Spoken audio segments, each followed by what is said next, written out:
Hi, everybody. It's really good to meet you. Hi. I just wanted to get a brief overview of what attracted all of you to the film in the first place, whether it be acting or the directing side of it. Just give me a little bit of an overview. I was attracted to the story because I thought it was great comic material. That here was an everyman story about essentially failure and somebody trying to succeed but failing. And in that journey, that I saw the comic possibilities of that. That a kind of ludicrous and yet passionate attempt to storm the bastions of the music business ended in rejection and downright depression, which is the ultimate reversal to the way that normally music and films work. Yeah. They normally work with where the third act they achieve fame and success. In the third act in our movie, they achieve rejection and depression. Mm-hmm. So that to me, we've got smiles on our faces, but they've got smiles as they do. So I just thought it was a great comedy, you know. And the eager look of a golden Labrador in our eyes. Boundless enthusiasm for it. We've had some fans posting old videos of Shook Up on Facebook. Have you seen any of them? Because like Neil cuts quite a eccentric character on stage when he's performing. Did you channel any of that in your performance? Oh, well, I watched the two Duran scale home movie music videos that they made, and the dancing is incredible. I mean, I channeled a lot of their dancing, I think, in the performances, but I also kind of looked at a lot of kind of 70s rock stars like Jagger with his kind of funky chicken that he does, and the kind of Bowie kind of smooth kind of thing, and then you watch, anything, MC Hammer, anything from the kind of 70s or 80s, I watched it and tried to inject it into one of my very virile performances. Did you channel MC Hammer at all? I was channeling all over the place. I was like Dara Kikora on set, channeling like weird ghosts from the past. But I got very much into the whole new romantic style gay genie look. I embraced that wholeheartedly. Yes. That went down a star. But I don't see why that doesn't come back. I see why it doesn't come New back. romantic. A lot of us Adam see why Ant is a sex god. You just want to be able to wear eyeliner all the time. That's Yes, it, isn't and it? blouses. Let's be honest. Okay, once you give these two guys strap a guitar around their necks, give them a ludicrous hairdo, put them in girls' makeup, and put them in 500 screaming girls in front of them all going bonkers, both of them loved being rock stars. Yeah. All right. The difference and is, if you'd have said to them, "Will you want to do this as a job?" They'd have said, "Yeah." Robert used to come off stage saying, "You know what? I'm going to do this. I'm actually going to. Why am I an actor? Why should I bother?" It was just, I mean, we embraced, it was quite ego boosting, but it was a rent-a-crowd. But the difference is you got to pay 60 quid to go and see you two. Yeah. We had to pay them 60 quid to come and see us. That's the difference. Yeah. Was that your favourite part of the film, almost getting to be that rock star, just even for a couple of takes, getting to channel that sort of musical aspect of it? They loved it. We loved the screeching and the lunging.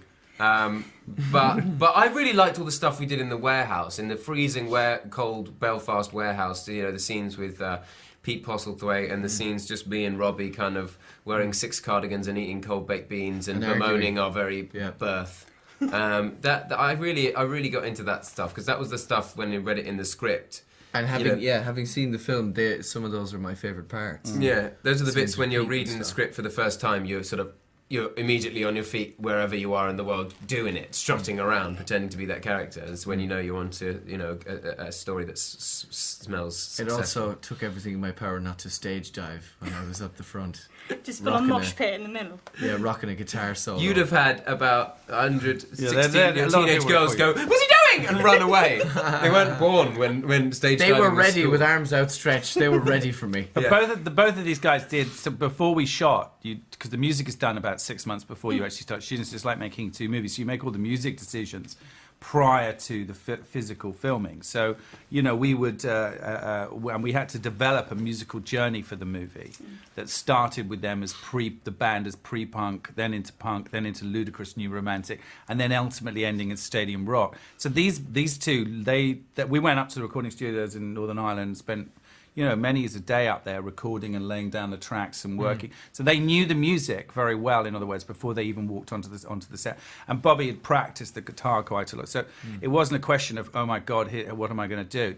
They both A, sung the songs, and B, they pretty much knew them. I mean, I wasn't allowed a guitar. I tried to learn the guitar. Really? I tried to learn the guitar for this film. I was in Australia. I actually bought a been guitar, actually which an I'm actor, going to make you you know. reimburse me for. I learned how to play the guitar, and then I finally got there, and Nick said, "You look so much more ridiculous without the guitar. The guitar makes you cool, and I don't want you to look cool." Musical dream has died. At So that very Musical moment. Dream died, and Robbie out, got guitar, and didn't out you, Robbie? came I was the, very the much to moves, the edge. the spider moves. It's fine. Robbie Shook liked up. Yeah. I mean, because this is mostly, as you've been saying, a story about people failing rather than succeeding. Could you, both Ben and Robbie, relate to that idea of, someone struggling to kick off a music career? Could you relate it to when you were, trying to kick off a acting career as well? I could probably relate because I'm not very good on the guitar. So I'd imagine very little potential if I tried to storm the bastions of the music industry myself. Because even though I'd practiced the guitar quite a bit, I was made to look a lot better by Joe Echo, who kind of Did the music for yeah, us, he devised all the music and wrote the songs and so on. But But the journey's the same for an actor, isn't it? As a music, I mean, it's the similar, same. no you doubt. know. There are many failures and rejections along the way. Certainly, and we've all faced them. I think the main difference is you can make the music without anyone else. You can sit in your bedroom and write a song and have it in the thing, record it, and you can do it and go and tout it around, which is what they did. With acting, there's only so many letters you can write to get going. There's no way into that kind of beautiful harem of the world of kind of sexy entertainment business, and there's no way of kind of clawing your way in there. I don't know how sexy the harem is, Exactly. to be honest. It still feels all quite domestic. I'm It's not yeah. to A say that domestic we're in harem it. isn't as glamorous, is it, somehow? Didn't Yeah. No, it's not.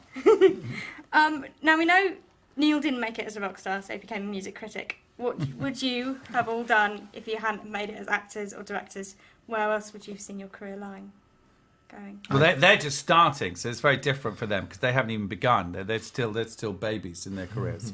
So it's just like this is hopefully, that's the unfair question. I don't know. Yeah. They still haven't even we're started. both 22 years old. There was They're both 22. Both, you yes. know.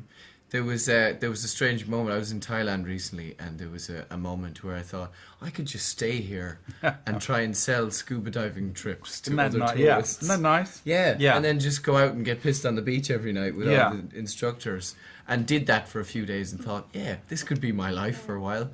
But then I had a lot of gainful employment to come home to, so did that instead. That's a plan. Happily. I mean, yeah, you've obviously been doing this whole film junket premiere thing for a couple of weeks now for this film. Is that, what's the best thing and worst thing about it? What do you get think, oh God, not just another junket day or not another premiere? What are The best and Not worst another premiere. moment. Jesus, that's... The best and worst moment for me was when you've had 3 Guinnesses and you're at the Dublin after party and you hear from the other room Joe Echo, who wrote the songs, and his band go, and now we'd like to introduce to the stage the man who plays Neil McCormick in the film, Ben Barnes, and you're going, why? Why do I get up? Why? Why can't I just enjoy my Guinness? Hold this. And then some bastard puts it on YouTube. Yeah. Are we on YouTube? Yeah. Yeah, of course it is. Yeah. Who was that then? Who put it on I YouTube? couldn't Who possibly could imagine you did possibly that. do No. that? And as my final question, I would say, what was the most memorable gig that you ever went to? And can you just tell me about it? Or even the first gig you went to? First gig I ever went to was Paul McCartney, the Flowers in the Dirt tour. I think 1989, something like that. And I remember I almost got asked to leave because I just started learning how to play the drums, and I took 2 straws out of the drinks that me and my dad were having and started playing on the people's heads in front of me. But I was only small, so I got away with it eventually. But I rocked up to a Sum 41 gig when I was 14, right? And it was over 16s or whatever. And as I was coming in the gate, the guy went, "How old are you?" And I went, 14. I was kind of wonderfully honest with him, right? And he went, "Sorry, mate." And then I kind of stood there going, "What? I might be cheated out of this concert. What's going to happen now?" So myself and another guy weren't getting in. And then as the guy's back was turned, we just legged it in anyway and rocked the night away to Sum 41. Yeah. Quality. No, I think we've got to wrap it up there. So You have to thanks. wrap it up? I have to wrap it up. So no, that's great. Thank you very much We're indeed. still enjoying ourselves. We could do more, couldn't we? We could waffle on. We could waffle on forever. Waffle on forever, but no, I'm afraid I think we have Thanks to let for you it. go to a press conference. So thank you. thanks. Thanks.